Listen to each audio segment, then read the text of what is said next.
বর্তমানে আমাদের দেশে একজন স্কলার আছেন, বিশ্ববিখ্যাত মুফাসসিরে কেরাম,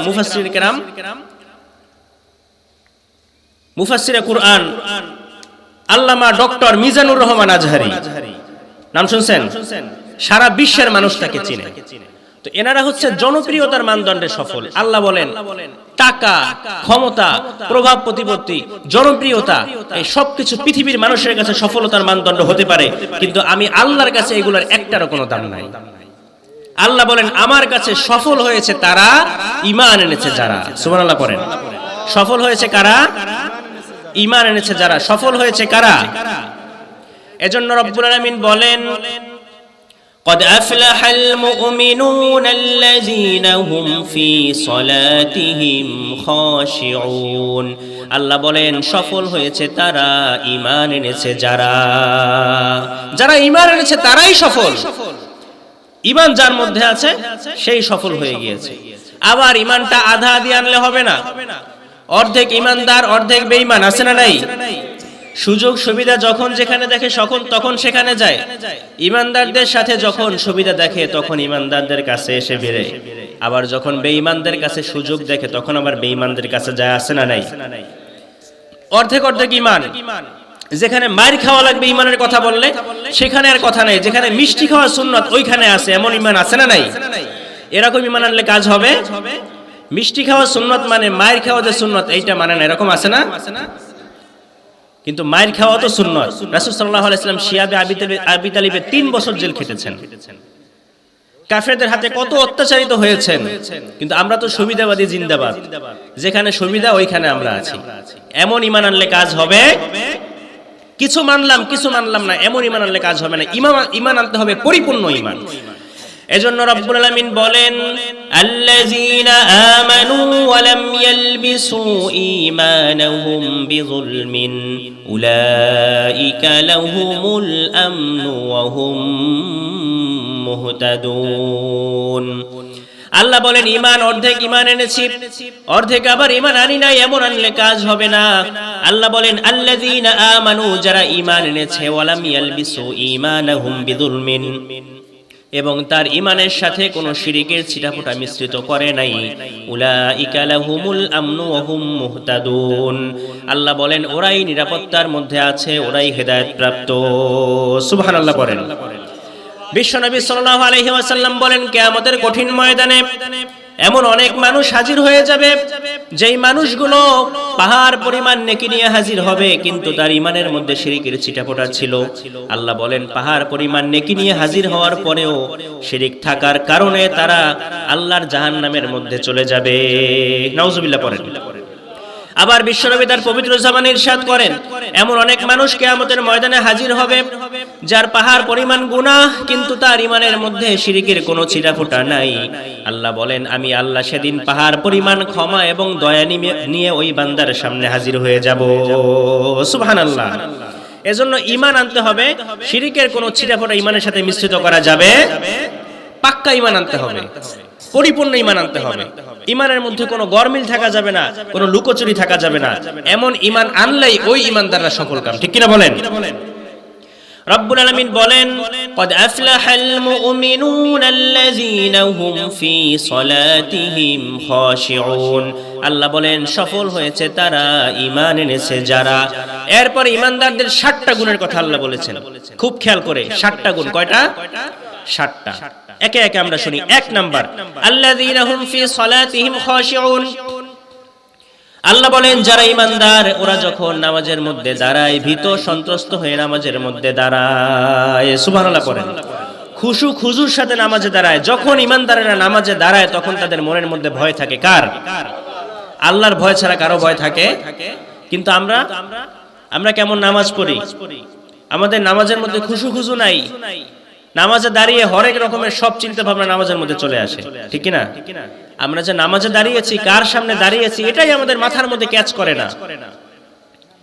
আল্লাহ রাসূল সাল্লাল্লাহু আলাইহি ওয়াসাল্লাম বলেন আনতা আবুদুল্লাহ কাআন্নাকা তারাহু ফাইন লাম তাকুন তারাহু ফাইন্নাহু ইয়ারা।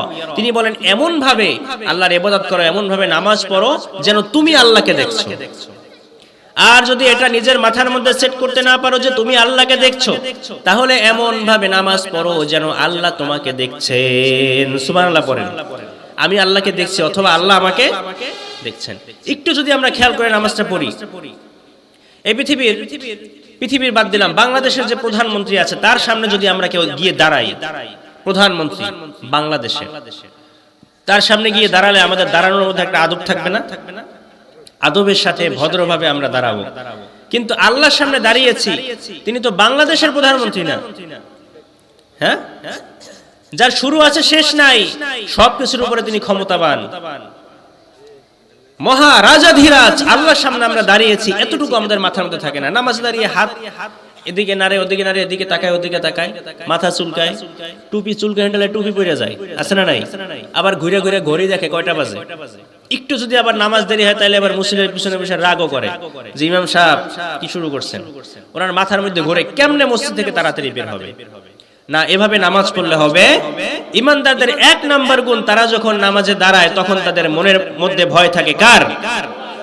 যাদের হৃদয়ে আছে আল্লাহর ভয়, তারা কভু পথ ভুলে যায় না। আল্লাহর প্রেম ছাড়া এই দুনিয়ায় কারো কাছে কোনো কিছু চাই না। রাতের আধারে যারা সেজদাতে রয়, দু চোখের অশ্রুতে নদী যেন বয়। ছলনার হাত ছানি যতই আসুক, শয়তানি হাত ছানি যতই ডাকুক, পিছনে ফিরেও সে তাকায় না। যাদের হৃদয়ে আছে আল্লাহর ভয়, তারা কভু পথ ভুলে যায় না। সুবহানাল্লাহ পড়েন। তাহলে আল্লাহর ভয় নিয়ে নামাজ পড়তে হবে। নামাজে দাঁড়ালে এমন ভাবে নামাজ পড়তে হবে যেন আল্লাহকে আমি দেখছি অথবা আল্লাহ আমার দিকে তাকিয়ে আছেন, আল্লাহ আমাকে দেখছেন, এতটুকু মাথার মধ্যে সেট করে নিতে হবে। এখন নামাজে মন কিভাবে বসাবো, এর 5টা টিপস আপনাদেরকে দিয়ে এরপর সামনে আগাবো আমি। নামাজের মধ্যে মন কিভাবে বসাবো জানা দরকার আছে না নাই? কারণ পৃথিবীর এমন অনেক জিনিস যেগুলো আমি বয়স 60 বছর 50 বছর আগে ভুলে গেছি। 50 বছর হচ্ছে মনেই পড়ে না, নামাজে দাঁড়াইলে ওইটা মনে পড়ে যায়, আছে না নাই? আচ্ছা না? এজন্য আমরা বলি যে মনটাকে ব্যস্ত রাখতে হবে নামাজে। আমি কি পড়ছি নামাজে এটাকে খেয়াল রাখতে হবে। নামাজে মন বসানোর 1 নাম্বার টিপস হচ্ছে সল্লু সলাতান মুয়াদ্দিয়ান। এমন ভাবে নামাজ পড়ো যে এটা তোমার জীবনের শেষ নামাজ, বিদায়ী নামাজ পড়ো। বুঝতে পারছেন?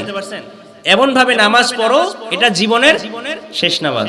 আমরা কে কয়দিন বাঁচবো কোনো গ্যারান্টি আছে? হ্যাঁ, তারপর এই যে মাগরিবের নামাজ পড়ে এখানে আসছেন, আপনি যে এশার নামাজ পড়তে পারবেন গ্যারান্টি আছে? এই মাহফিল শেষ করে আমরা বাড়িতে যেতে পারবো কোনো গ্যারান্টি আছে? আপনি যদি জানেন যে আজকে রাত 12টায় আপনার জান কবজ করা হবে, আপনার হায়াত আজকে রাত 12টায় শেষ, তাহলে আপনার অবস্থাটা কি হবে? আমার অবস্থাটা কি হবে? আমরা কি আর চায়ের দোকানে বসে আড্ডা মারবো? তখন ঘরের মধ্যে চলে যাব, সুন্দরভাবে ওযু করব।